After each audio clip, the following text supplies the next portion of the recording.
원래 탈중앙화 얘기 많이 하잖아요. 탈중앙화 얘기를 많이 하는데 디파이 얘기도 많이 하는데 이렇게 거래소들이 나오잖아요. 오픈시고 제가 다니는 이제 비블록이라는 거래소거든요. 거래소인데 이런 디파이 얘기도 많이 하는데 이 중간에 거래소가 끼면 디파이는 아니고 시파이라고 그러거든요. 시파이. 나중에 이제 뭐 보고서가 또 있는데 시파이하고 디파이 비슷한 것들 좀 다른데 뭐냐 보시면 이게 질문들이 너무 많아가지고 어떤 식으로 설명해 드려야 될지 제가 쭉 설명을 하고 그냥 이렇게 모자란 것은 더 질문을 받고 그렇게 해요. 이 클레이 스왑이라는 홈페이지가 있어요. 클레이튼이 하고 있는 이 디파이 서비스 하고 있는 데거든요. 여기인데 여기 보면 스왑이라는 단어가 있고 뭐 풀예치라는 단어가 있어요. 그러니까 디파이 서비스는 한마디로 말하면 거래소는 제가 모든 거를 장정일님, 진성두님, 여은아님 모든 정보를 제가 알고 있어가지고 여기 사겠다라고 하면 저한테를 통해가지고 이서분들 던져주고 최재형님 사겠다라는 걸 하면 그거는 이제 중앙화된 C파이라고 얘기를 하고 디파이는 진성두님이 사겠다라고 하면 진성두님이 딱 내놓으면 이 세 사람 중에서 이렇게 서로 컨택을 해가지고 하는 게 그게 디파이라거든요. 개별적으로. 그러면 어떨까요? 뭐가 문제일까요? 잘 안 맞죠. 그죠? 그게 유동성이라고 얘기를 하거든요. 이거 흔히 말하는 유동성이잖아요.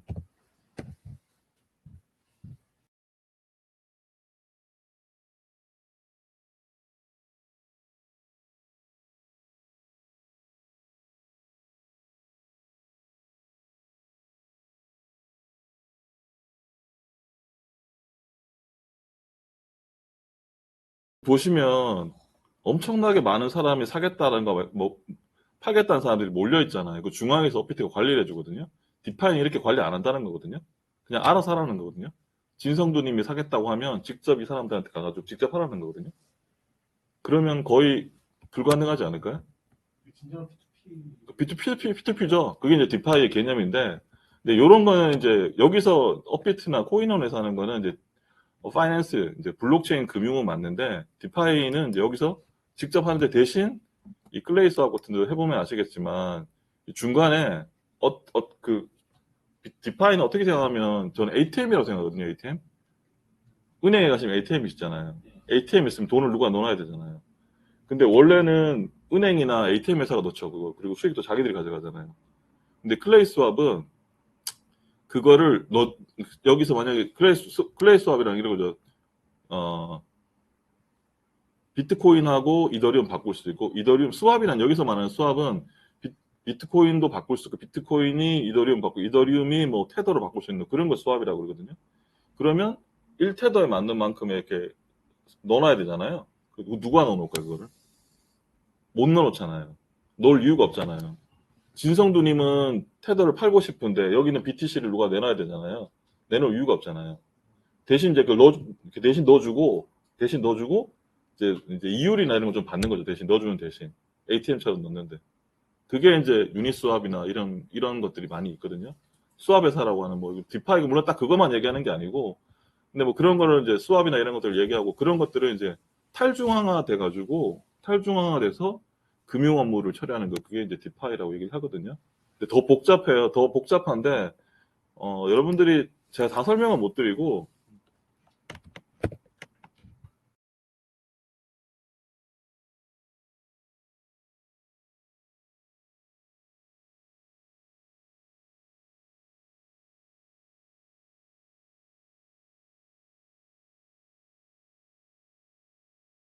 여기 제가 기사만 하나 알려드릴게요. 블록미디어에서 쓴 건데 여기 보시면 이제 블록체인 기반 혁신금융 생태계 연구 보고서라는 게 있거든요.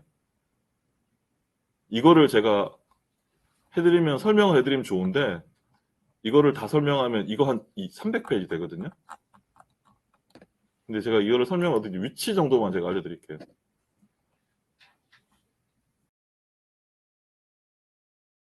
여기 그대로 있네요. 여기 요렇게 치니까 요렇게 치고 나니까 바로 나오네요. 제 첫 번째 링크 있죠. 자, 이렇게 줬잖아요. 키사 디파이 보고서. 예, 그리고 해서 보면 300페이지가 나오거든요. 저는 이거 245페이지 설명드릴 수 있거든요. 왜냐면 설명해봤기 때문에.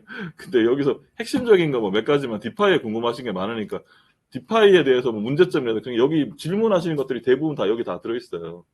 디파이에 대해서 불안한 게 뭐냐. 디파이 불안정한 거는 그거죠. 사람이 직접 하기 때문에 그런 부분들이 불안하죠. 디파이의 정의에 대해서 스마트 컨트랙트를 통해 가지고 한다는 거하고, 오늘은 제가 그냥 보고서들이 어디 있고 이 정도만 알려드리고 1시간이라는 시간 안에서 다 이거를 설명한다는 게 힘들기 때문에 여기서 그냥 표지만 보고 목차를 한번 보여드리고, 사실 이게 아는 사람들은 아무것도 아닌데 모르시는 분한테는 이게 엄청난 그거잖아. 이런 게 있다는지도 보시면 여기 핀테크 시장의 분류, 뭐 가상화폐 CDBC, 비트코인 뭐 ATM, 그리고 디파이가 뭔지 이해, 블록체인은 금융 서비스, 디파이와 시파이. 제가 말씀드린 디파이와 시파이 차이 여기 나오죠. 29페이지 볼까요?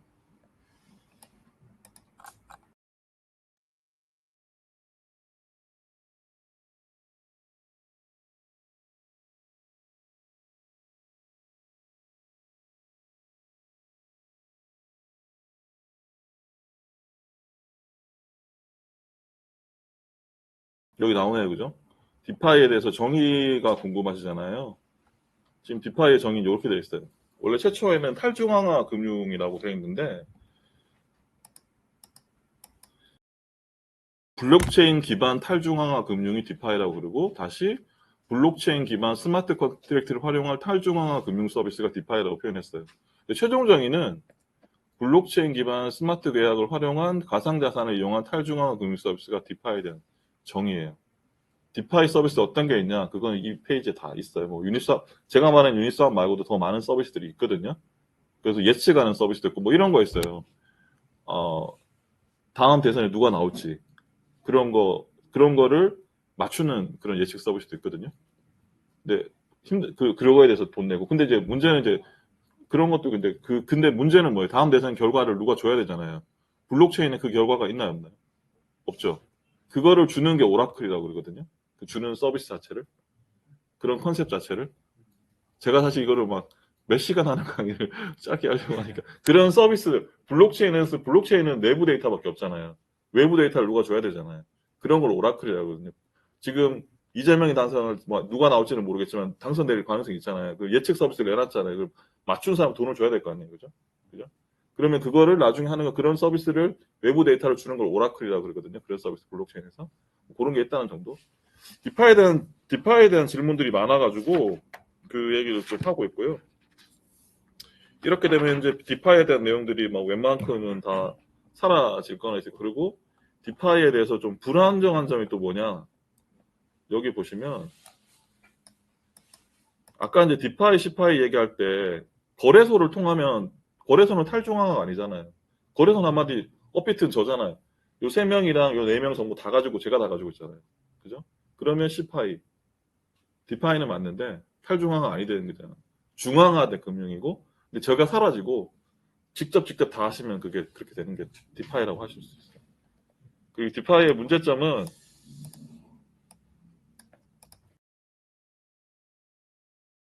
여기 보시면 디파이의 문제점은 이런 것들, 결국에는 이거죠. 기술적 이슈와 사고들, 이게 코딩이잖아요. 결국에는 스마트 컨트랙트라는 건 결국엔 코딩이거든요.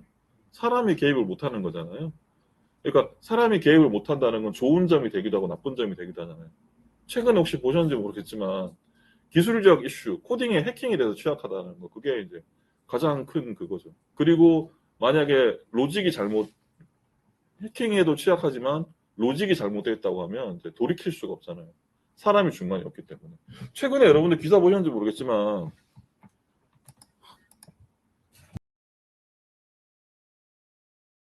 불안 기자 청산이라고 치시면 이분이 이제 디파이에 중앙일보 출신인 한 분, 이분이 이제 그 디파이에다가 연동을 해, 대출 플랫폼을 연동해가지고 비트코인하고 이더리움 가격이 30%, 20% 정도 떨어질 때까지 이제 자기가 했지라 그래야 되나? 그런 식으로 하는데 30%된 거예요. 그러면 어떻게 돼요? 반대 매매라고 혹시 아세요, 여러분들? 반대 매매가 뭐냐면, 그러니까 그 주식을 샀어요. 3일 동안 10,000원을 넣어놔야 되는데 이 사람이 10,000원 안 넣잖아요. 그럼 기존 주식 팔아버리거든요. 그게 반대 매매거든요. 비트코인, 디파이도 이렇게 되어 있는 거예요. 20%까지는 이 사람이 해지를 해놨는데 이게 30%가 내버리니까 모든 재산 다 팔아버린 거예요. 디파이에서. 그게 좋은 점이기도 하고 좋은 점이잖아 어떻게 생각하면. 근데 당한 사람 입장에서는 원래는 어떻게 생각하면 저번에 비트코인 2천만 원 할 때도 가만 냅둔 사람은 7천만 원이 냈는데 청산한다는 사람은 그냥 어떻게든 버텼잖아요. 근데 강제 청산 당하잖아요. 이런 식으로. 그러니까 왜냐면 이제 프로그램이니까 냉정하잖아요. 얘는 프로그램이 뭘 어떻게 얘는 그냥 이 기자님은 이제 20%까지는 이제 될 거라고 자기 레지를 20%로 했는데 30%가 돼버리니까 그냥 이 디파이가 자동으로 싹 팔아버린 거죠.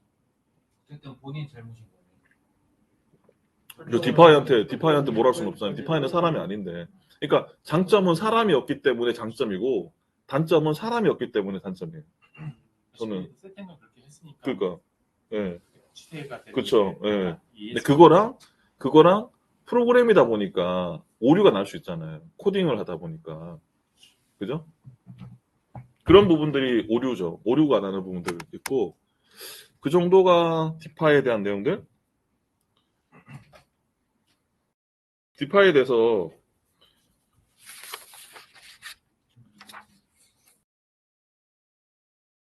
질문하시면 천혜린님이 이제 부정적 관점의 디파이에 대해서 말씀해 주시면 좋겠다. 이게 그거예요. 부정적 관점의 디파이에 대해서 얘기를 해준 거예요, 제가.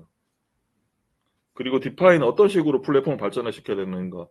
결국에는 사람이 개입을 못하니까 그런 부분들 어떻게 이제 사람들이 개입 못할 때는 그런 부분들하고 제가 지금 말한 이런 부분들 결국에는 그 외부 값들 받아들일 수밖에 없거든요. 뭐 디파이를 하려면 그런 것도 많잖아요. 뭐 우리 대표적인 얘기가 뭐 가을에 뭐 온도가 뭐 이렇게 수확량이 몇 프로 이상이 되면 뭐 돈을 지급한다든지 이자를 좀 결국에는 모든 게 데이터를 외부에서 가져와야 되거든요. 그런 이슈들이 되게 많아요. 뭐 중간값을 쓰니 뭐 그런 이슈들 하고 그리고 방금 말한 어떤 해킹에 대해서 뭐 그런 게 가장 크죠. 그리고 로직이 잘못됐으면 되돌릴 수 없다는 거. 그게 가장 크죠. 가장 좋은 거는 이 보고서를 다 읽어보시고 내용들이 다 나와 있거든요, 여기에. 그죠? 엄청나게 많아요, 내용이. 245페이지거든요. 디파에 대한 내용. 제가 볼 때는 이 내용만 다 이해하시고 하시면 돼요. 근데 제가 이 많은 내용을 지금 얘기해 드릴 수는 없고, 지금 이 서비스들이 지금 보면 이제 어떤 것들이 있는지가 나오죠. 여기 보면. 국내 디파이가 문제점이 뭔지, 규제 현황. 그죠? 또 특근법 위반. 규제에 대해서 여기도 질문하셔가지고, 블록체인에서 가장 이슈는 뭐라고 생각하세요? 법적 이슈. 아니 그런 거 아니에요. 그런 문제 아니에요. 개인정보 보호의 가장 문제. 디파이는 일단 기본적으로 블록체인이잖아요. 디파이가 뭐고 모든 블록체인의 문제는 개인정보 보호. 한국의 개인정보 보호가 어떻게 되나요? 즉시 파기. 블록체인에 파기가 있나요, 없나요? 컨셉 자체가 없잖아요. 그럼 디파이도 결국에는 무슨 하려면 개인정보 저장해야 될 거 아니에요. 그죠? KYC나 이런 걸 하게 되면.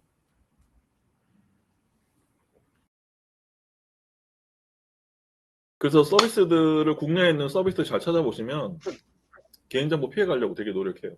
오프체인이네 뭐 그런. 아니면 이제 최병호님은 제가 어디서 본 것 같은데 어디서 봤지? 그래서 부산시 블록체인 특구라고 별도의 사업 계획이 있잖아요. 그래서 부산시에서 사업을 많이 해요.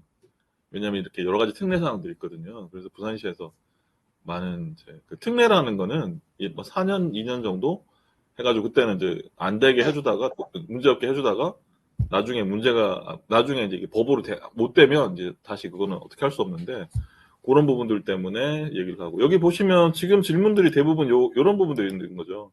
디파이에 관련된 내용들 115페이지부터 이 내용들인데 이런 내용들을 다 알고 싶다는 건데 이거를 다 할 수는 없고 요걸 읽어보시면 좋을 것 같고요.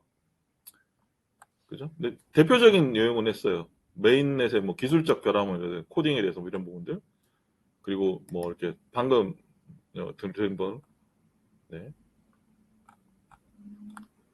디파이도 궁금하시잖아요. 그죠? 여기 보시면 C파이도 있잖아요. C파이와 디파이. 비슷한데 쉽게 말해서 코인원에서 하면 C파이고 그냥 직접 하면 디파이인 거예요. 아무도 없이 하면. 이해되시죠? 코인은 왜냐면 이제 중앙화된 뭐가 있잖아요. 코인원에서도 그거 하잖아요. 디파이 서비스 하잖아요. 아닌가? 코빗이었나?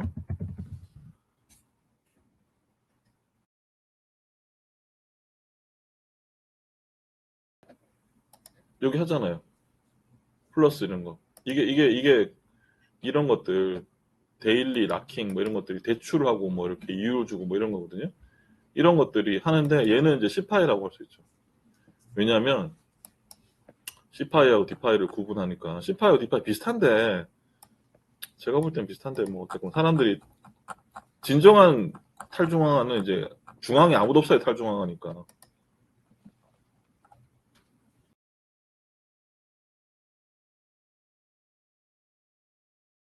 아니 제가 마음이 급해요. 사람이 질문들이 많아가지고.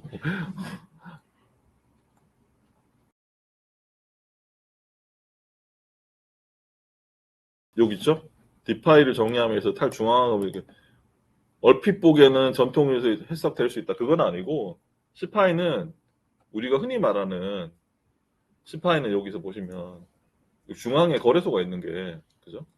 중앙에 거래소가 있으면 C파이인 거고 디파이 파이낸셜 블록체인 파이낸셜 하는데 중앙에 아무도 없이 하면 이게 탈중앙하잖아요. 탈중앙은 아무도 없어야 되는 거잖아요.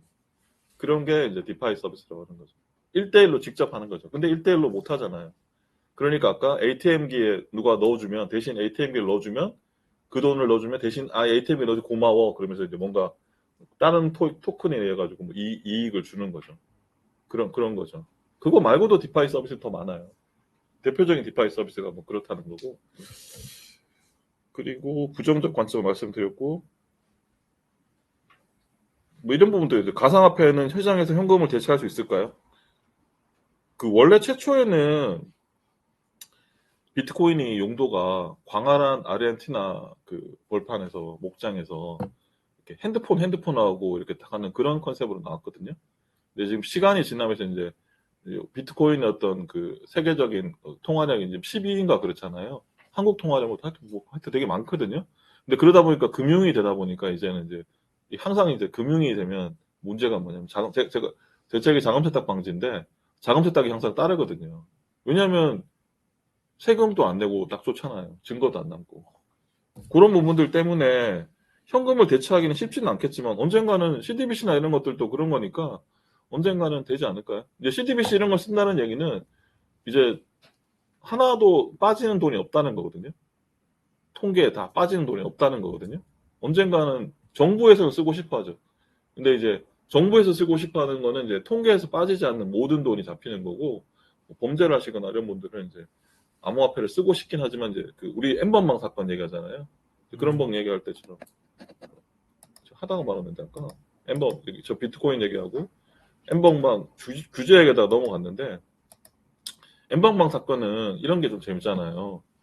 엠번방 사건 그분은 이게 이제 KYC를 수행한 거래소하고 KYC 수행한 거래소들끼리는 이제 자금 추적이 어쨌거나 지갑 주소가 있거든요. 근데 그분은 이제 그 뭐랄까요 그 비트코인 대행사를 통해서 샀는데 그러면 이제 KYC가 안 돼가지고 추적이 안 될 거 생각했는데 결과적으로 그분이 이제 사셨던 그거는 이제 추적이 되는 KYC라는 거는 이 지갑 주소들이 있거든요. 이런 지갑 주소들이 이런 것들을 이제 추적이 가능해가지고 결국엔 잡히신 거죠. 원래 이제 모네로나 이런 걸 사면 뭐 이렇게 안 될 거 생각. 모네로가 중요한 게 아니고 거래소에서 이렇게 KYC라 그런 절차 했느냐 아니냐 그게 중요한 거거든요. 뭐 다크코인 뭐 이런 게 중요한 게 아니고 KYC가 있으면 다크코인 하나 뭘 했던 거라도 그냥 다 추적이 되는 거예요. 뭐 그런 식들이 있었어요. 규제는 AML도 있고 개인정보보호법이 있고 그리고 뭐 그런 부분들이 있죠. 디파이 블록체인은 실제로 경험할 수 있는 앱 플랫폼. 여러분들은 혹시 보셨는지 모르겠지만 요즘 카카오톡에서 NFT 살 수 있는 거 아세요? 네. 네, 저 NFT 3개인가 4개 있어요. 카카오톡이 샀어요. 카카오톡에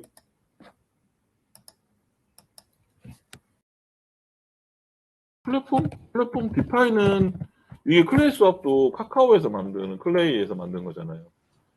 뭐 그런 것들이 있고 나머지들 유니스왑이나 뭐 이런 것도 봐도 되는데 유니스왑은 대표적인 거는 유니스왑 얘기 많이 하니까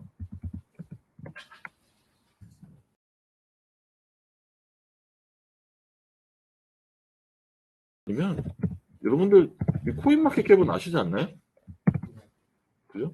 여기 가시면 여기 요즘에는 다 이렇게 다 나와요.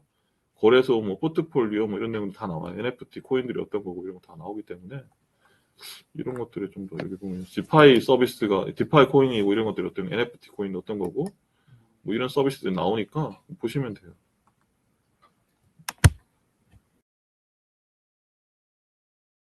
그리고 질문들이 그런 질문들이 많으세요. 거래소에서 블록체인 하냐고 그러는데 거래소는 블록체인을 하지 않아요. 이게 이더스캔이나 이런 것들은 업비트나 이런 회사들도 마찬가지. 이거는 뭐 C나 자바에 그냥 만들어진 거고 마지막에 통신만 그냥 자바하고 저는 자바하고 똑같다고 생각하거든요.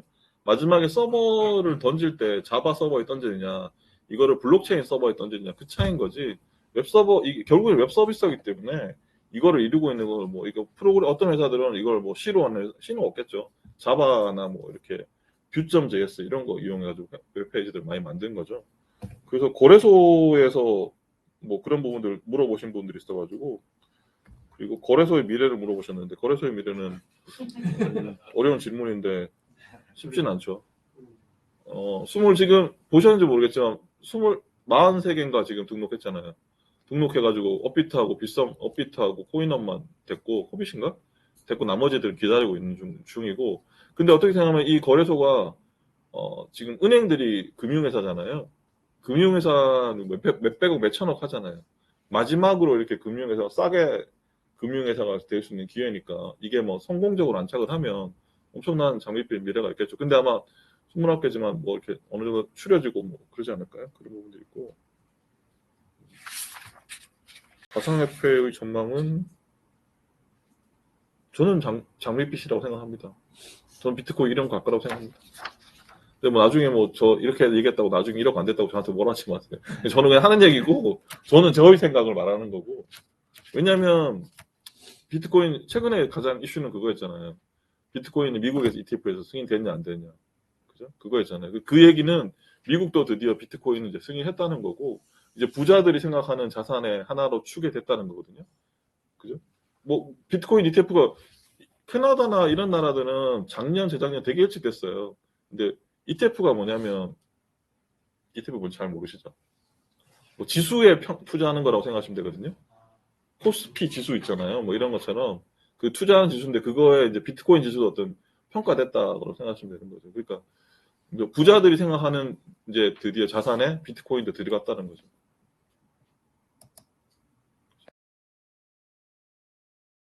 그리고 다른 얘기인데 여기서 가장 사용성 높은 클레이트 암호화폐 규제 방역 계속 되겠죠?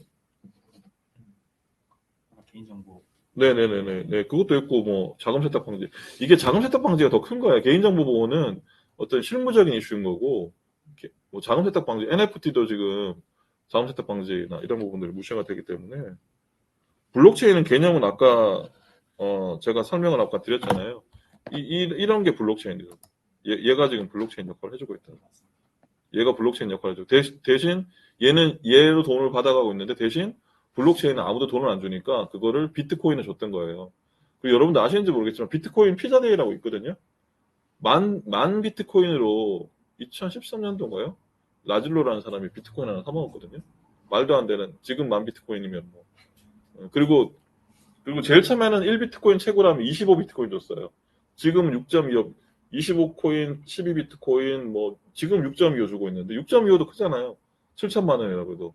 근데 25비트코인이면 얼마예요? 생각도 안 되네.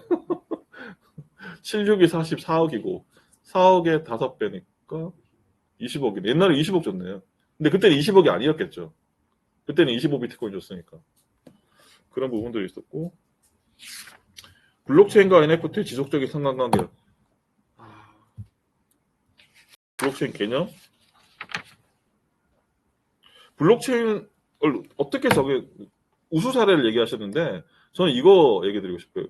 서울 블록체인 지원센터라고 있거든요. 여기 근처에 있어요. 이걸 알려주는 게 중요한 게 아니고 여기에 입점한 회사들이 있잖아요. 회사들이 그거죠. 우수 사례죠. 입주 기업이 들어왔다는 거는 여기 보면 이제 블록펫이라고 있는데 제가 입에서 홍보하는 거 아니거든요. 근데 이제 정부에서 이게 반려동물들을 등록하라고 했거든요. 뭐 반려동물 등록제가 있어요. 그걸 이제 블록체인으로 등록하고 있는 그런 사업들이고요.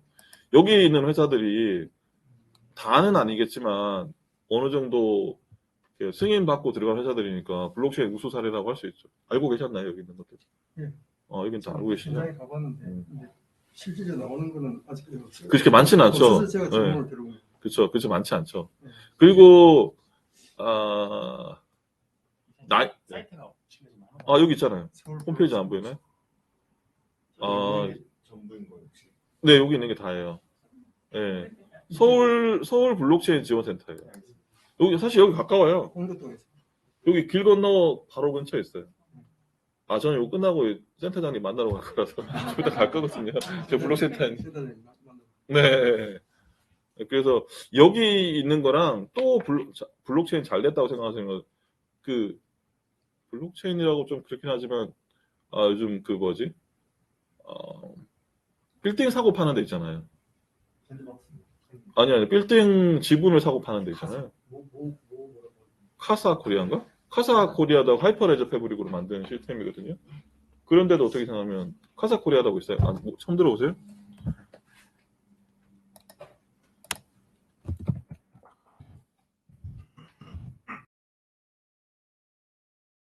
네.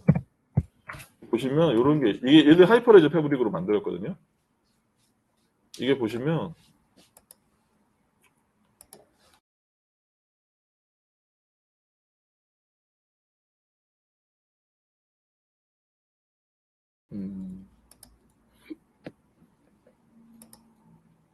그림 같은 게 없나? 뭐 5,000원부터 투자 가능하다고 하는 이런 빌딩들을 블록체인으로 하이퍼레저 패브릭으로 만들어가지고 빌딩 그 주식처럼 뮤직카우 비슷하다고 생각하시면 돼요. 뮤직카우도 모르시나요?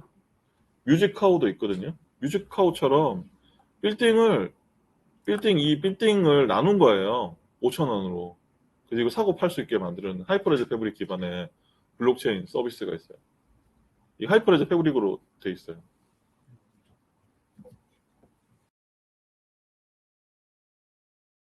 그리고 어쨌거나 부산 블록체인 특구에 있는 서비스들이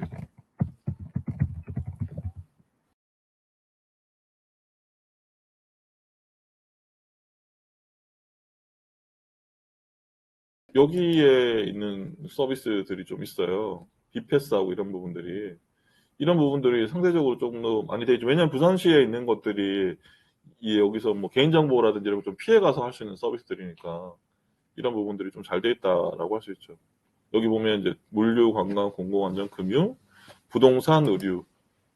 이거는 이제 보시면 블록체인 기반 부동산 집합투자 이런 것들 이제 아까 키사코리아하고 카사코리아 좀 비슷하긴 한데 집합투자는 이런 방식이 있고 이런 것들이 이제 그 물류도 있고 관광도 있고 스마트 투어 플랫폼 이게 블록체인 기반으로 해가지고 하고 있다라고 하는 것들이 정부에서 하고 있는 부산 블록체인 특구랑 서울시 블록체인 지원센터에서 하는 것들이 좀 잘 된 사례라고 블록체인 서비스라고 실생활에서 활용하고 한다고 하니까 여기 부산시에서 뭐 이렇게 지금 하고 있다고 하거든요.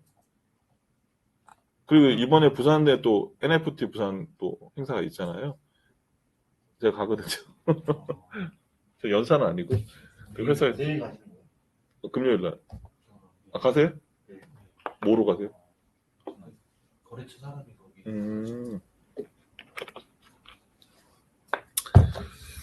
NFT하고 상관관계 NFT 여러분들도 크립토키티 소스가 있거든요.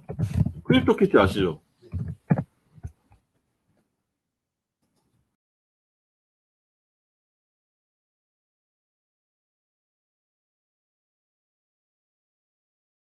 영어로 지금 나오나?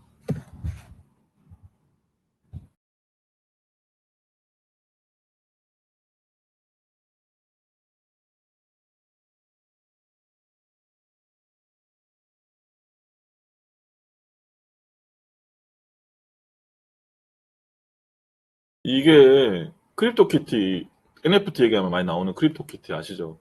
네. 그죠? 이게 소스예요. 이게 뭐 솔로 이렇게 돼 있어요. 이거를 보면 여러분들이 이제 아까 말한 취약점이나 이런 부분들 생각해 보시면 되죠. ERC7에 NFT 저장을 하고 있잖아요. 근데 여기서 사실 보면 아시겠지만 if로 다 돼 있잖아요. 여기서 if 뭐 하나 빠지면 끝나는 거죠. else if에서 생각지 못한 거 하나 빠지면 디파인은 결국엔 프로그래밍인 거니까 이런 것들이 문제가 되는 거죠. 이거 보면 require 뭐 이렇게 해놨잖아요. 이게 실행이 되고 나면 크립토키티가 됐거든요.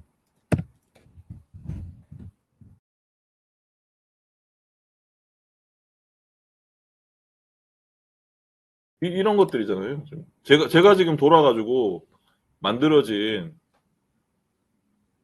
얘가 지금 이렇게 만들어진 이 소스가 이거 가지고 이 소스에서 여기서 보시면 중간에 막 이렇게 나와요. 막 이렇게 색깔이라든지 이런 부분들 막 나오거든요. 그거 해가지고 만들어진 게 이게 NFT예요. 이거예요. 이거. 근데 그 중에서 비싼 거 있고 싼 거 있고 막 그렇거든요. NFT. 이제 사전 질문 대충 다 말해준 것 같은데.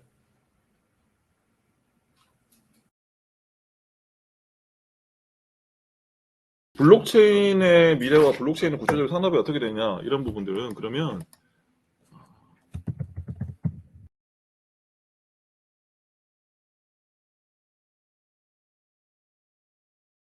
이런 게 있었어요. 포브스의 블록체인 50이라고 블록체인 기반 블록체인 50대 기업 발표했거든요.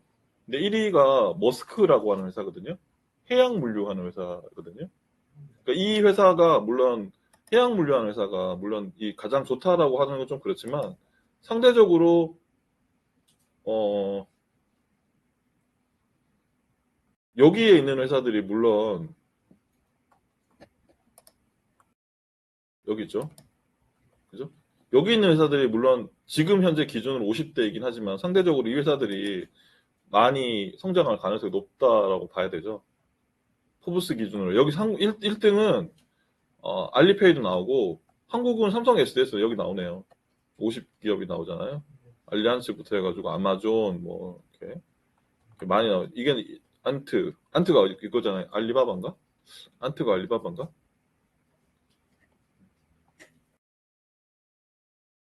BNB 파리바 이게 URL을 제가 지금 했던 URL들을 여기 다 줄 수 있나?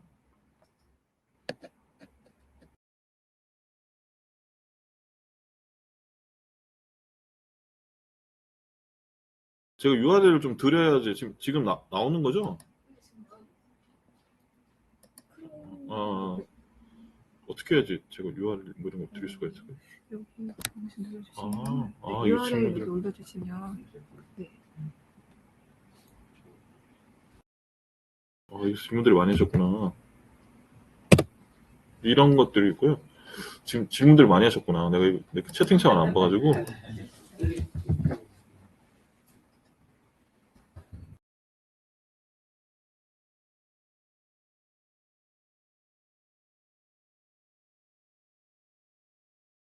차이가 있구나.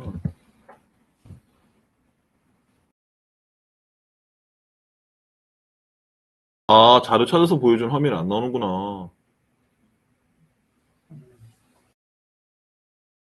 그랬구나. 몰랐네. 이거를 어떻게 해야지 화면 공유가 되지?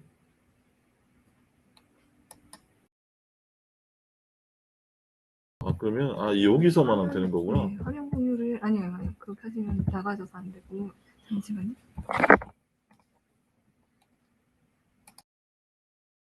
예, 그거 전체로 하면 네, 돼요. 그러면 일단 얼굴을 네. 안 넣으면 하거든요. 제 얼굴 보는 거보다야 뭐. 네, 이렇게 해서 하시면 됐나요? 네 상태로 진행하시면 화면 지금 나오고 있나요? 네, 이제 보이시나요? 이제 보이시나요, 화면? 감사합니다. 네. 제 얼굴 보는 것보다 이게 낫잖아요. 제 얼굴 뭐 굳이 안 보셔도 되잖아요. 꼭 보시겠다면 제가 이거 화면 공유 닫고. 이게 이제 서울시 블록체인 지원센터였고요. 요게 아까 이제 요게 요게 크립토키티 소스 사이트고요.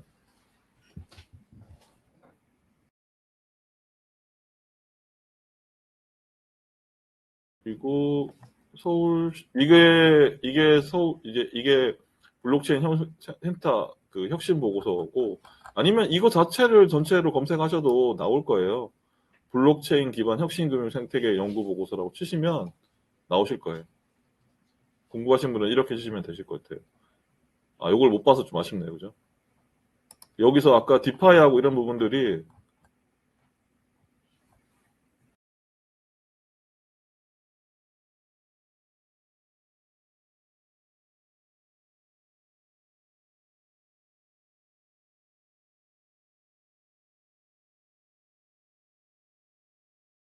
여기서 탈중앙화 금융이나 디파이 설명할 때 이런 부분들이었거든요.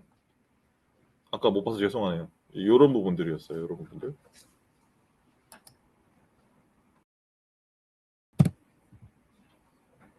네, 아까 좀 얘기했던 얘기를 다시 잠깐만 후딱 넘어갈게요. 그 요게 블록체인 홈페이지, 블록체인 그 서울 블록체인 지원센터 홈페이지고 이 안에 사업들이 상대적으로 저는 좀 이제 여기 이제 입주 기업들이 상대적으로 좀 이렇게 괜찮은 회사들이지 않을까 하는 회사들이고 그리고 블록체인 특구를 한번 가셔가지고 내용들을 보시면 좋을 것 같다라는 내용들 얘기 말씀드렸고요. 그 정도 화사코리아 얘기 잠깐 했었고요. 네. 자, 그리고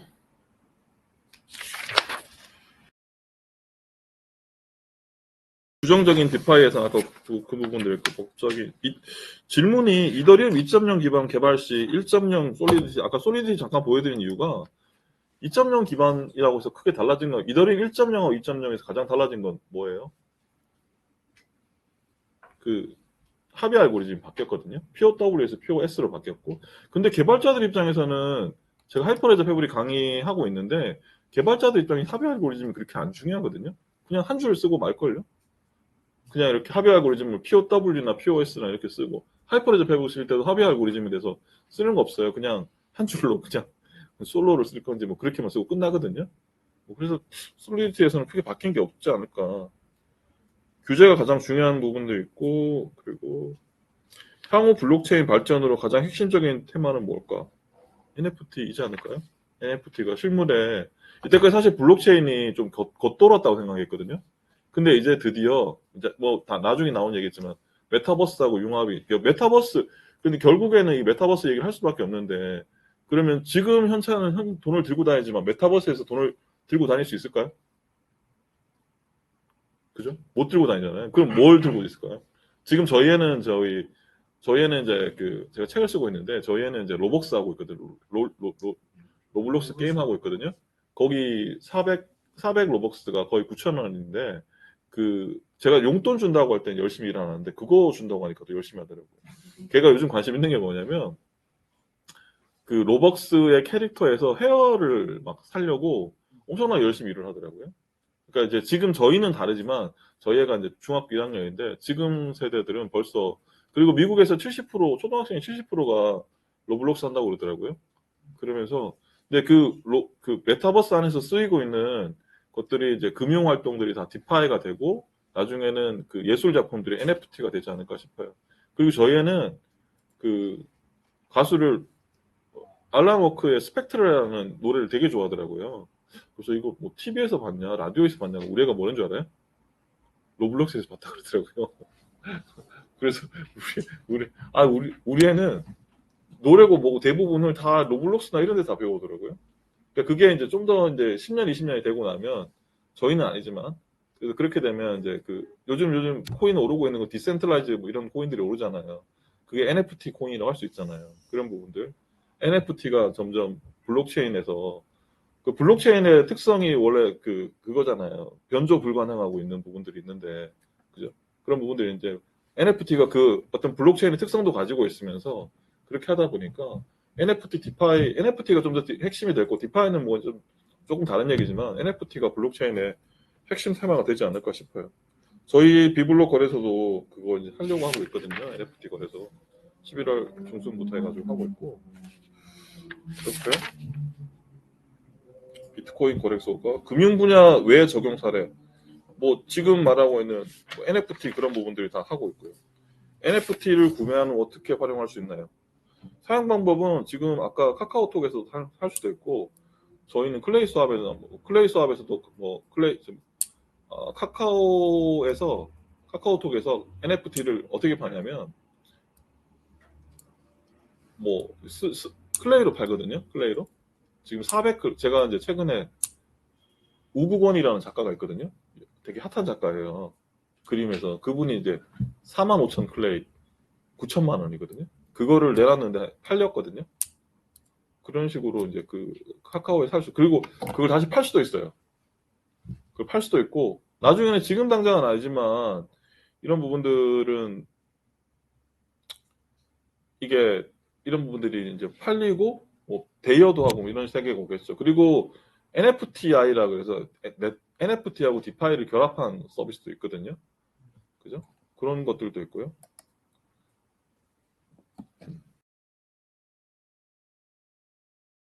이렇게 NFT 뱅크라 그래서 뱅크 쪽에 NFT 관련해서 한꺼번에 보이는 이런 서비스들도 있어요. 그리고 저는 이제 여기서 이제 핵심 하고 싶은 말은 여기서 이제 여러분들이 핵심적으로 좀 여기서 다루지는 않았지만 질문들을 많이 안 하셨는데 DID라는 게 있거든요. DID라는 게 핵심이라고 봅니다. 저는. 지금은 DID가 지금 뭐 NFT나 이렇게 얘기하는데 DID는 한마디로 블록체인 시대 여권이잖아요. 그죠? 아이콘 우프도 하고 여러 군데 사고 있는데 블록체인에서 여권 들고 다닐 수 있을까요? 못 들고 다니죠. 그죠? 그러면 어떻게 될까요?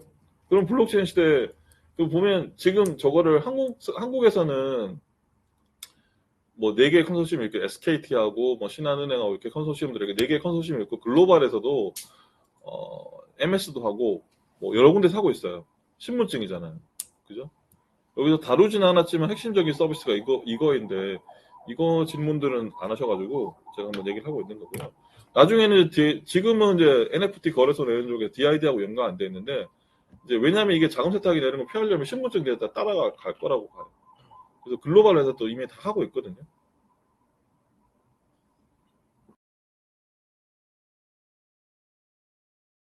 제가 11월 달에 책에 쓸 건데 발표할 책에 나올 내용인데 이거 한 건데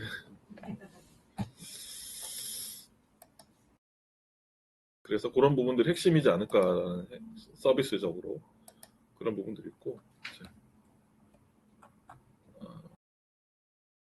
거의 이러다 보니까 앞에 한 기존 질문들을 대답하니까 거의 1시간 다 간 것 같아요. 네, 여기서는 나머지 질문들은 여기 있는 분들이 하시면 답을 해드릴게요. 네. 아니면 여기 나머지 질문 전달하고요. 여기 있는 분들, 그러니까 여기 현장에서 질문하시겠다고 여기 적어놓은 분들이 있어가지고 지금 거의 한 40분, 50분 해가지고 네. 현장에서 질문 받을게요. 아니면 온라인에서도 질문하셔도 되고요. 아니면 온라인에 질문하셔도 되고요.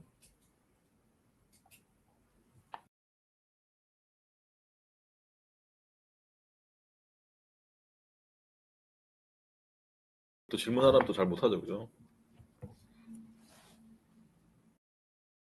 블록체인에는 어떤 직무로 나누죠? 블록체인 개발자가 되려면 하는 점은 이거는 궁금하시면 NCS라고 있어요, 여러분들.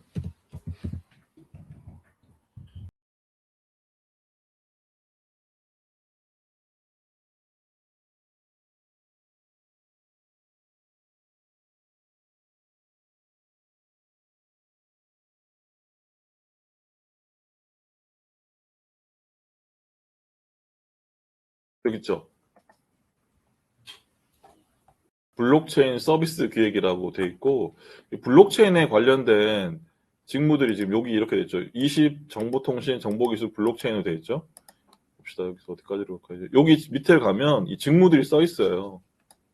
거기서 이 보면 서비스 기획이 필요한 거는 이분들이 필요한 직무는 뭐고 이게 이런 걸 해야 된다. 이런 분들이 있어요. 블록체인 기획하는 분들은. 그리고 요거 다시 볼까요? 여기서 어떻게 볼까요? 블록체인 정보통신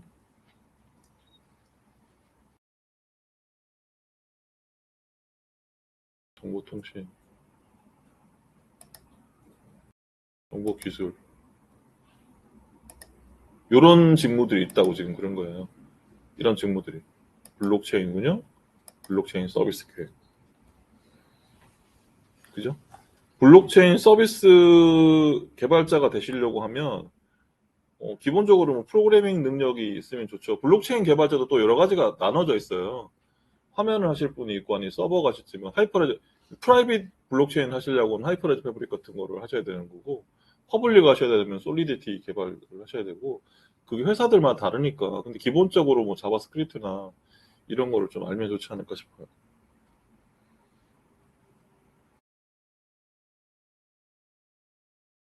블록체인 개발자 기본적으로 개발을 하시면, 그리고 저희 거래소도 이렇게 채용에 관심이 있으니까 관심 있는 분은 저한테 연락을 하셔도 좋을 것 같아요.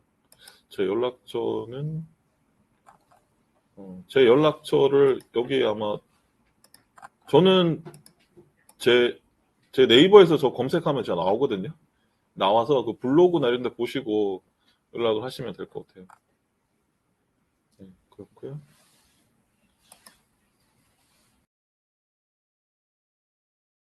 그리고 비트코인 거래소, 비트코인 블록체인의 향후 1, 3개월 단기 이슈가 궁금합니다. 단기 이슈. 이게 블록체인을 얘기하시는 건지 가상화폐를 얘기하시는 건지, 이게 블록체인을 말하는 게 아니고 가상화폐를 말하는 느낌이에요, 제 생각에는. 코인인 거죠. 이런 건 제가 알 수 없죠. 대답을 해드릴 수 있는 거죠. 그 가장 큰 이슈는 그거겠죠. 지금 업비트하고 코인원 등록되는데 나머지들 아직 등록이 안 됐잖아요. 뭐 그런 거하고 가상자산 과세가 1년 연기될지 안 연기될지. 지금 가상자산 과세가 2022년 1월부터 시작이라고 하는데 지금 연기된다는 얘기가 많고, 제가 볼 때 거의 연기된 거고 그래요. 그래서 그게 가장 큰 이슈이지 않을까요? 네, 그게 가장 큰 이슈죠.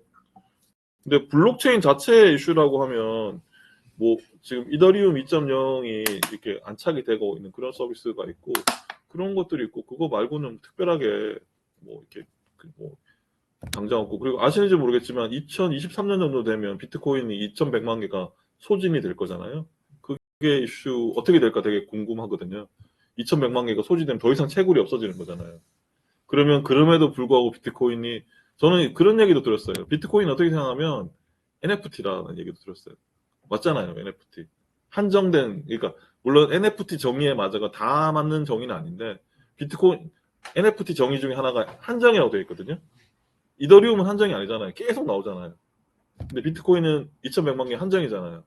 어떻게 생각하면 비트코인도 NFT다. 뭐 이런 얘기도 있거든요. 어떻게 되면, 그렇게 되면 그게 어떻게 되냐면 블록체인 어떤 가장 큰 이슈는 비트코인이 한 2년, 3년 뒤에 더 이상 채굴이 안 됐을 때 어떻게 될까, 그런 것들이 이슈라고 생각하고, 블록체인 기술 현금화 나오고, 네.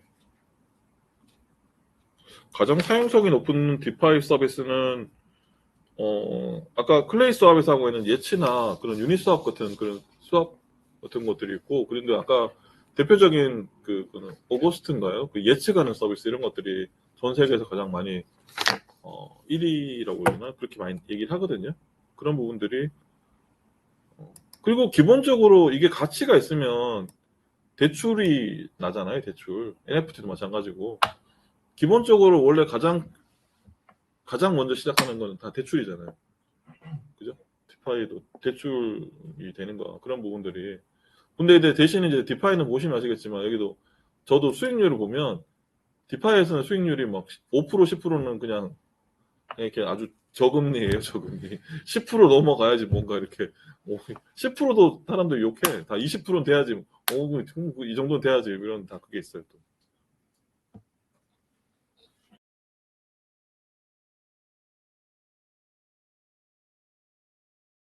블록체인 관련된 서비스를 구축해 정말 중요한 부분은 어떤 것이 있을까요?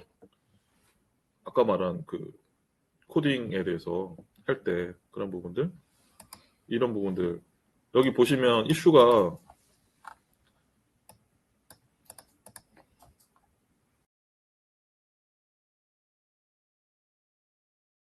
이더리움도 엄청나게 해킹 많이 당했어요.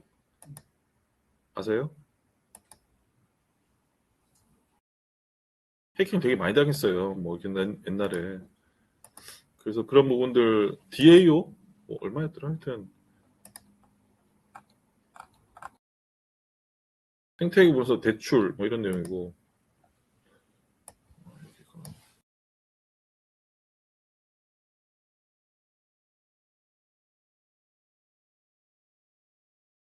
질문들이 막 개발 뭐 이렇게 뭐 AML 기획 뭐 이렇게 막 다 섞여 있어가지고 어떤 건 블록체인 어떤 거는 가상화폐 막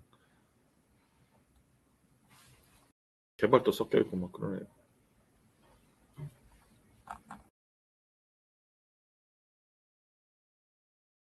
지금 그 블록체인하고 네. 양자 컴퓨터에 대한 게 혹시 거기까지는 잘 모르겠어요. 너무 어려워요.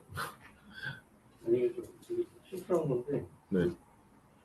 이 블록체인 세계에서 결국엔 비트코인과 연결되는데 중국이 이슈가 있잖아요. 중국이 지금 비트코인 네. 막으려 하고 있고 네. 그래서 그 거래소들이 현실적으로 다 외국에 있고 하지만 중국 사람들 제일 많이 하잖아요. 네. 그런 것들은 어떻게 돼요?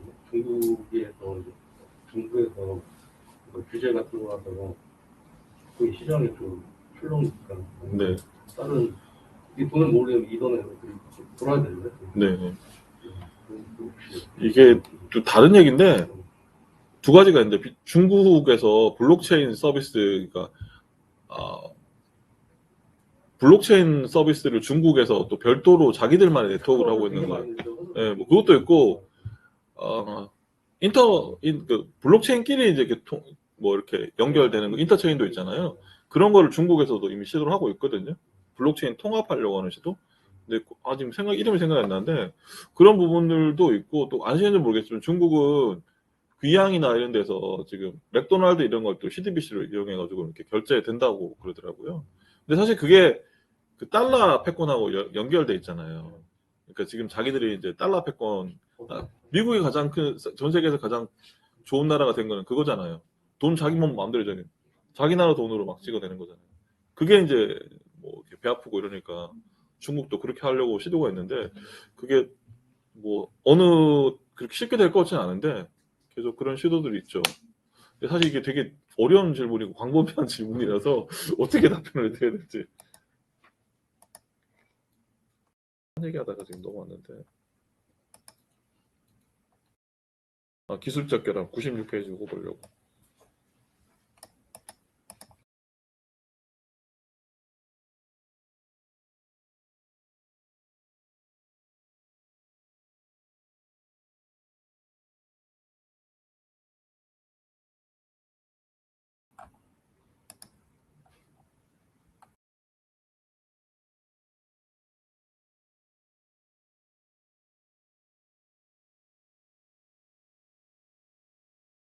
뭐 이런 식으로 많은 사건들이 있었어요. 디포스나 그 2020년 4월달에서 디포스가 그 거의 엄청나게 많은 그 뭐 탈취 기술적 결함으로 인해 가지고 그죠? 취약점에 대해서 소프트웨어 보안 약점 진단원처럼 이것도 결국에는 소프트웨어이기 때문에 취약점을 가지고 있거든요. 뭐 그런 거잖아요. 창문이 깨져 있으면 어떻게 되나요? 거기 바람이 들어오잖아요. 그리고 더 막 취약해지잖아요. 취약점이 있으면 거기를 확인해가지고 막 더 들어오거든요. 얀파이낸스는 한국 사람인데 이런 것도 해는 것도 있고 체리파이나 문제되는 것들이 많아요. 이더리움도 사실 문제가 많이 되고 있고요.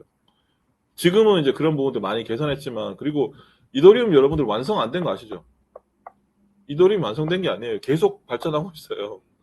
그러니까 사실 말도 안 되는 거잖아요. 돈이 완성되고 써야 되는데 계속 발전하고 있는데 말이 안 되는데 근데 우리는 이제 그리고 디파이 유동성 채굴이나 이런 부분들 아스카라는 사람 한국인 사람이 만들었는데 도망갔다고 그러더라고요.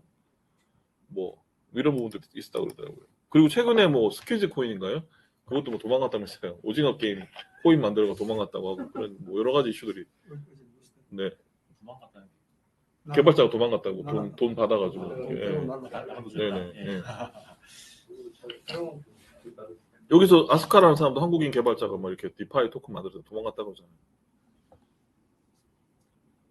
그러니까 저는 계속 말하지만 사람이 만든 게 가장 약점, 사람이 만든 게 가장 장점.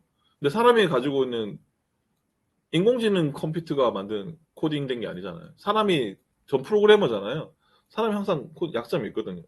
왜냐면 저도 개발자인데 그 시큐어 코딩이라고 그런 게 있거든요. 아세요? 그러니까 뭐 이런 거 그죠? 방어하는 코드를 짜야 되거든요. 뭐 여러분들 잘된 홈페이지 가시면 이렇게 파일 업로드가 잘 없어요. 파일 업로드가 최고 위험하거든요. 파일 업로드 기능이 되게 위험하거든요. 만약에 이제 그걸 꼭 구해야 된다고 하면 이게 헤더를 뭐 텍스트 파일 뭐 어디든지 PPT 근데 이런 거 맞지? PPT라고 이름은 PPT로 만들어 놓고 알고 보면 이제 그 다른 파일, exe 파일 뭐 그런 거 있거든요. 그런 건 어떻게 되냐면 올리면 파일 헤더를 검사해야 돼. 정말 이 파일이 PPT가 맞는지를 검사해서 PPT가 아니면 딱 토해내야 되거든요. 해킹이 사실 파일 업로드가 최고 쉽거든요, 해킹하기. 그래서 그런 부분들을 사람이 코딩을 해야 되는데 하기 싫거든. 나도 개발자였는데 정말 하기 싫거든 그거. 그런 시큐어 코딩들이 있어요. 시큐어 코딩, 그러니까 이 디파이나 이런 것들 모든 것들이 그러니까 코딩에서 결국 입력 값들을 처리를 잘해야 되거든요. 그죠? 뭐 이렇게 나중에 한번 해보시면 아시겠지만 사이트 가보시면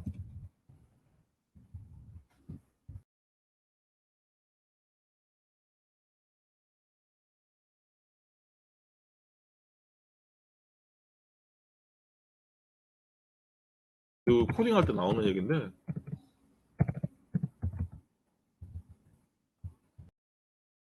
지금 특정 사이트를 해줄 수가 없어 그러는데 이렇게 딱 치면 이게 팝업으로 뜨는 데가 있어요. 그럼 해킹이 충분히 가능한 사이트인 거예요. 네이버는 이제 하도 이런 걸 많이 당하니까 지금 얘들이 이렇게 해놓은 거예요 지금. 네이버는 수없이 많은 이렇게 당하는 이게 시큐어 코딩이라고 근데 네이버는 지금 시큐어 코딩을 한 거예요. 근데 이게 또 시큐어 코딩이 마찬가지로 디파이도 이렇게 시큐어 코딩 해야 되거든요. 그죠? 시큐어 코딩에 좀 관심 있으시면 그 소프트웨어 보안 약점 진단원이라는 자격이 있어요. 그래서 그런 부분들 개발자 6년 이상 되시고 저는 가지고 있거든요. 그런 걸 하시면 더 좋아요. 이런 부분들이 이제 이렇게 나오면 이게 팝업이 떠요 그냥 특정 사이트 가면 어디라고 얘기는 해줄 수 없는데 그래서 나중에 가가지고 요거 그대로 해가지고 이거는 아주 기본적으로 해보는 데고 그죠? 뭐 이렇게 해보시면 나와요. 그러면 사장님께서 보시는 네이버는 그래도 꽤 그렇죠. 괜찮다. 그렇죠. 얼마나 당했겠어요.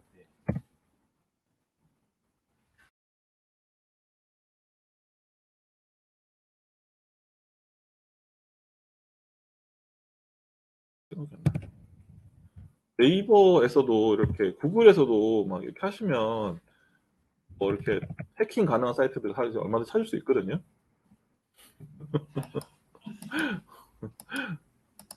해킹이 여러분들 생각보다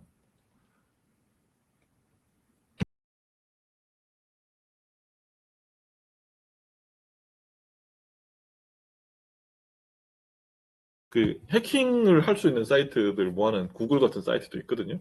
그런 데 가시면 뭐 전 세계 CCTV에 다 보여요. 제가 수업하면 이 CCTV 지금 보이는 거죠. 이게 막 나와요 거기 웹캠이. 기본이 너무 공유돼서 뭐 그런 걸 수도 있고 뭐 여러 가지 이유로 인해 가지고 뭐 여러 가지 이유로 그래서 웹캠 이게 지금 공유되어 있어요. 막 그래서 막 가게 비추고 있는 거 막 보여주고 막 그래요. 보여주려고 생각해보니까 보여주는 것도 좀 그렇고 거의 1시간이 지났고요. 여기서 현장에서 질문 좀 더 받고 아니면 또 이게 질문을 하셨나 여기서?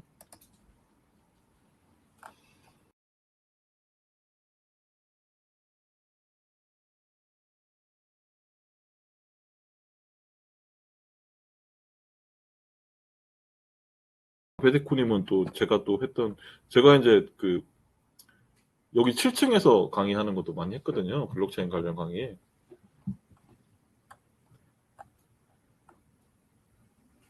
만족도 조사를 하라네요. 네. 네, 더 질문할 거 없으시면 그만할까요? 네네. 네네. 이 아까 그 포브스 50 네네. 제가 지금 봤는데 근데 우리나라 기업 두 개가 삼성 SDS도 있어요. 네. 카카오도 있더라고요. 제 포인트는 항상 SD와 카카오는 같은 IP지만 조금 다르지 않습니까? 네. 그래서 그게 어떤 삼성 SDS는 삼성에서 만든 블록체인 솔루션 개발 회사로 된 거라고 봐야 되고, 네. 카카오는 클레이튼으로 봐야죠. 클레이튼에 만든 뭐 지금 저기 뭐 NFT 서비스라든지 그런 걸로 봐야 되지 않을까 싶어요. 네. 그래서 50위. 네네네. 정확히 모르겠어요. 네. 클레이튼이 블록체인 그 개발자들 많이 끌어가고, 그래서 네이버 클라우드 같은 경우는 AI 기술자들을 한번 딱 끌어갔잖아요. 네네. 개발자들이 좀 수준이 어떤 것 같아요? 글로벌로 봤을 때 우리나라 뭐 나름대로 제일 잘하는 업체잖아요. 네. 클레이튼 같은 경우. 네. 개발자 수준이 좀 되게 어려운 질문인데 클레이튼 개발자들이 어떤 사람인지 들어가 있는지 한국 사람들이 한국 사람 수준이 제가 한국 사람은 모르겠는데 제가 사실 뭐 이런 말은 그런데 네팔 개발하시는 분들 한번 만나서 직접 해봤는데 그분들이 엄청 네팔에서 엄청 잘하신다고 그러는데 이게 한국적 특성들이 있는 게 있어가지고 다른 나라는 힘들더라고. 왜냐면 한국적의 특성에 뭐 그 액티브엑스를 쓰고 지금은 안 쓰지만 그런 뭐 보안 모듈 쓰고 막 이런 뭐 복잡한 환경들이 많잖아요. 금융이나 이런 부분들 특화된 환경들이 있고 그리고 또 한국에 또 이렇게 특성이 이제 빨리 하는 문화가 있잖아요. 그 외국 분들은 좀 그런 거 잘 못 따라오더라고요. 러시아나 동유럽권이나 뭐 이렇게 좀 개발비가 싸잖아요. 그쵸. 그래서 제가 그 예전에 네팔 가서 한번 해봤다니까. 아, 근데 도저히 안 됐더라고요. 결국에는 그분들을 비하한 것 같은데 조금 그분들 했던 것들을 접고 다시 새로 했어요. 물론 요즘은 최근에 뭐 베트남 사고 뭐 그런 부분이 있는데 그분들은 또 모르겠는데 인도나 인도 네팔은 비슷하지 않을까요? 근데 이게 한국이랑 이게 저 사계절 있는 나라하고 아닌 나라하고 좀 차이가 있는 것 같아요. 사계절이 이제 추운 거 있고 막 이런 것들을 이렇게 강인한 생명력 있는 분들, 더운 분들 있는 분들은 이제 그냥 가만히 있어도 그냥 그런 게 있으니까 그 나라의 특성을 다는 모르겠는데 좀 그런 게 있지 않은가 싶어요. 한국 사람들이 그래도 요즘 막 개발자들이 저도 개발 좀 하고 있는데 네. 많이 났죠 다시. 그 개발자들이 많이 부족하더라고요. 많이 부족하죠. 제가 프로젝트를 하고 싶은데 저도 사실 IT 회사 차리고 싶은데 연봉도 비싸고 네, 제가 다시 공부를 하고 다시. 저는 사실 개발자예요. 네. 전 지금도 개발하려면 할 수 있어요. 마지막으로 하이퍼레저 패브릭 강의했었기 때문에 하이퍼레저 패브릭도 강의하려면 하자 했고 원래 자바 했고 안드로이드 했었기 때문에 그렇죠. 질문이 더 없으면 여기까지. 네. 이 질문 하신 분이시구나. 네네. 책 쓰는 건 오래 안 걸려요. 책 쓰는 건 오래 안 걸리는데 여원아님이신가요? 네. 제 블로그가 있거든요. 잠깐. 네, 이제 이게 보면 제 책들이 지금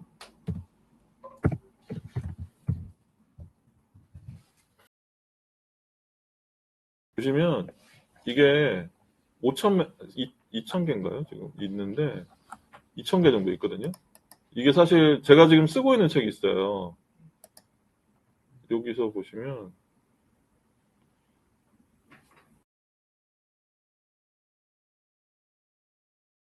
요런 거 있죠. 요거 지금 요게 지금 저희 책에 나오는 내용이거든요. 우리 아들 요 책이 요번 책에 이런 게 나와요. 그러니까 이제 저는 사실 매일 쓰고 있는 거죠.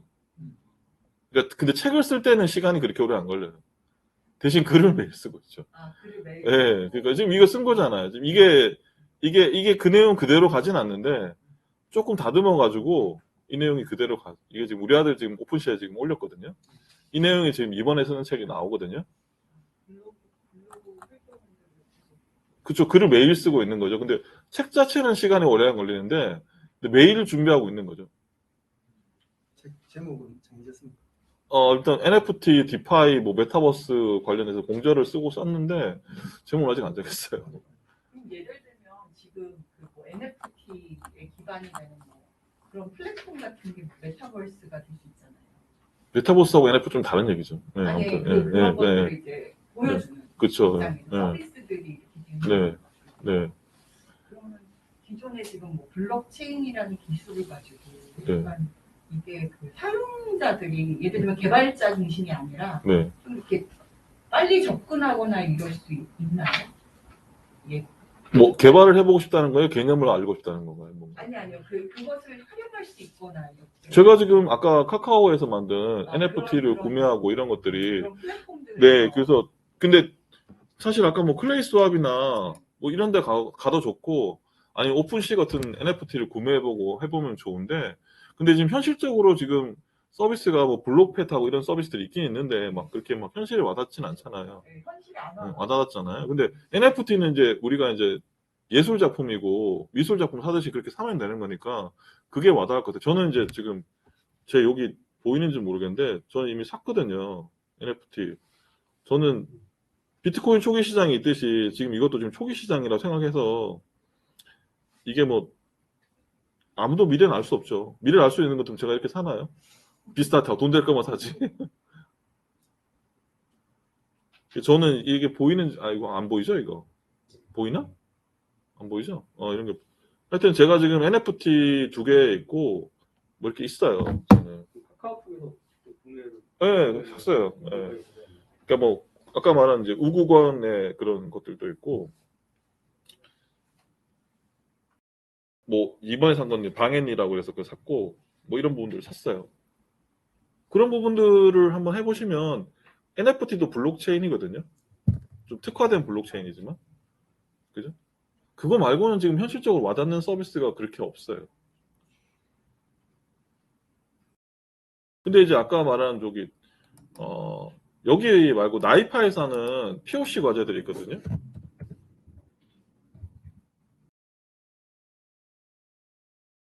나이파에서 하시는 블록체인 POC 과제라는 게 있어요.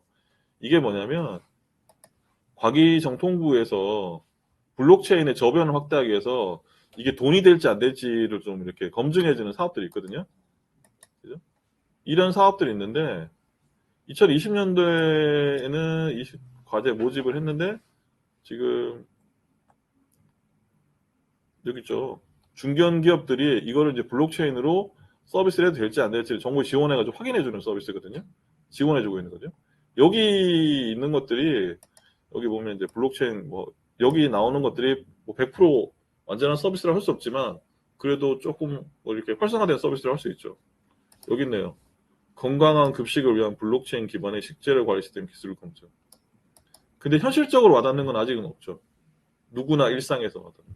카카오가 NFT를 2020년 8월 달에 키사 이렇게 세미나에서 발표했거든요. 2020년 8월 달에 카카오가 왜 NFT를 발표했을까?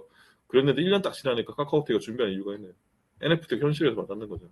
근데 2020년 8월 달에 그 한대선 대표님 그분이 키사에서 NFT 얘기를 하더라고요. 그래서 그때는 NFT가 와닿지 않았거든요.